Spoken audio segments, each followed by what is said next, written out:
Hi guys, I am a writer and a professional organizer, and I'm starting a YouTube channel to hope to help you with your home. I will talk about 3 things on this channel.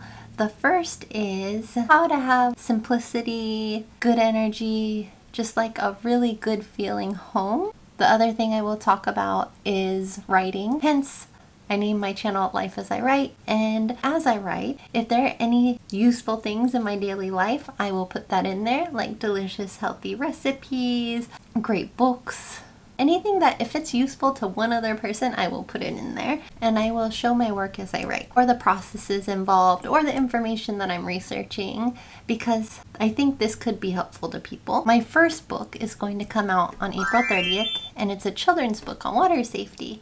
I'm really excited about it because the main lesson of the book is for a child not to panic in the event of a water safety situation. And I think it's told in a very magical and fun way. I think it's a really important lesson. The illustrator that I have is awesome. So the illustrations are just so cute. I got really lucky with her. So I'll tell you more as the days go on. Then this summer I will release this home series. It's actually a 10-part guidebook on how to have good vibes in your home. That's actually what it is.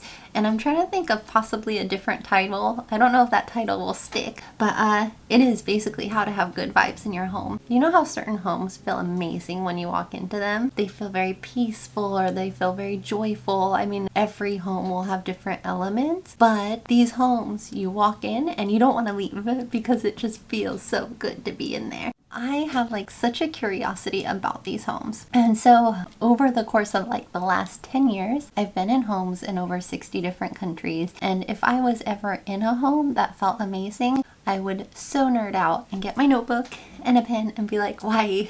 Tell me what you think, why?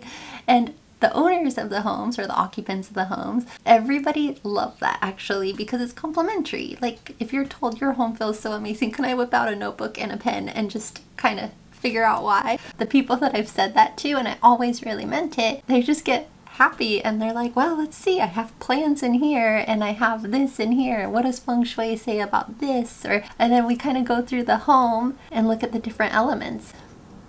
I think there's commonalities that each of these homes have had, hence the 10-part series. The first book is on decluttering. So if anybody needs help with decluttering, this series, I think decluttering is the first thing that you need to do to establish a platform, the base for a home to feel good. Then cleanliness is the second book, because I think if a home is clean, it has a different energy than a home that is dirty. And I go more into depth in that, and I will go more into depth in that in my YouTube videos. And the third book, which actually I might combine into the first book by the time August comes around. But it's having things around you that you love, because the things around you, they're meant to be used, right? Things are meant to be used.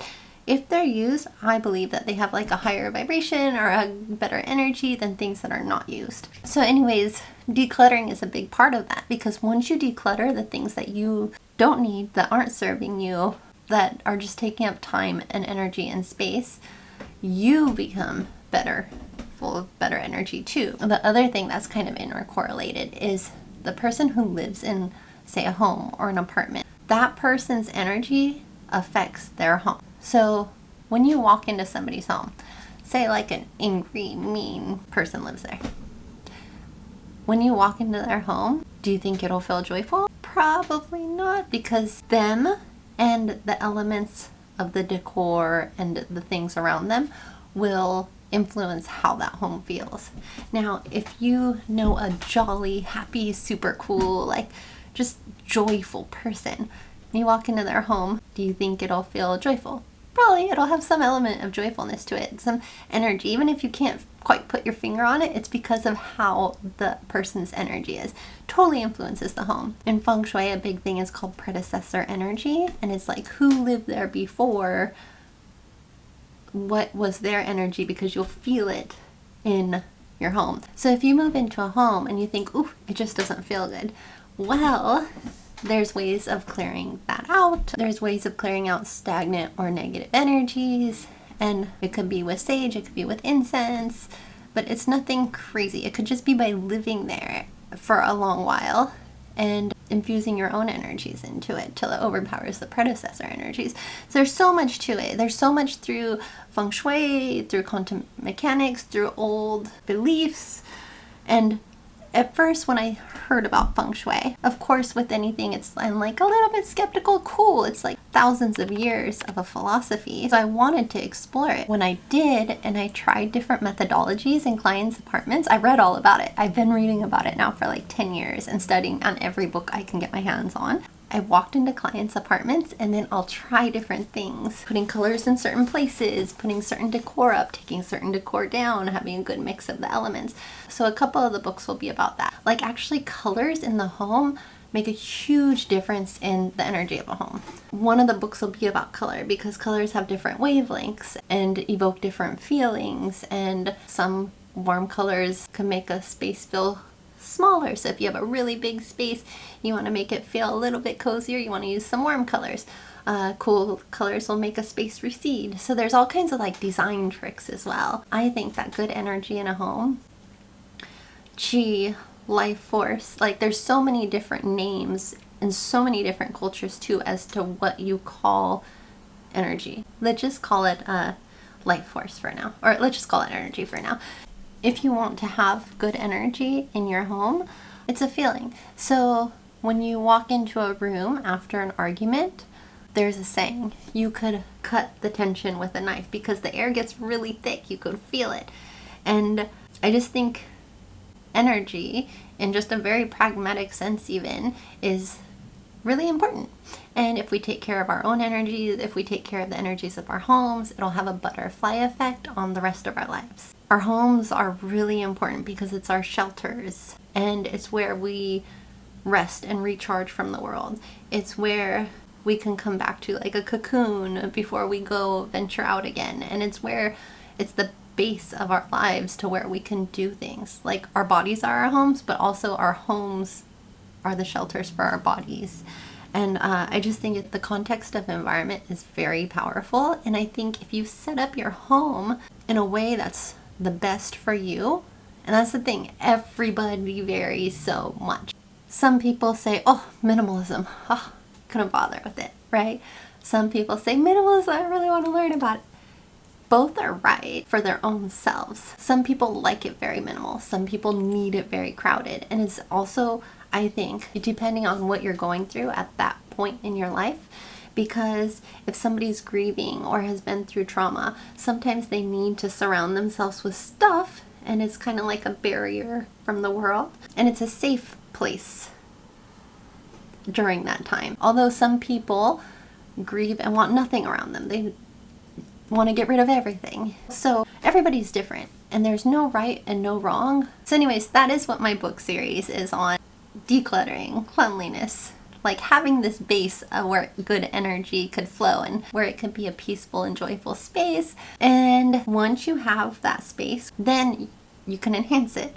Plants have great energy if they are healthy. So one of the books will be on plants and explain why, how scientifically also they're beneficial for our wellness, and how to keep it healthy. Because if you have an unhealthy plant, it's pointless. It's actually going to bring down the energy, right? So there's a lot of people who say, oh, I'll kill plants if I put them in. I used to be one of them, and now I'm really good with plants. So I put in all the knowledge that I've learned over the years, plus like a year's worth of research. I studied about plants for a year, did in-depth research, and it was awesome. It was so interesting. I came across studies of which plants are air purifying, all this history of like herbs. So I've included that in the book, and I'll also put it in the YouTube videos. So I think as I'm editing certain books, I will kind of review the information with you and put the content out on YouTube. This is gonna sound very idealistic, and that's okay, because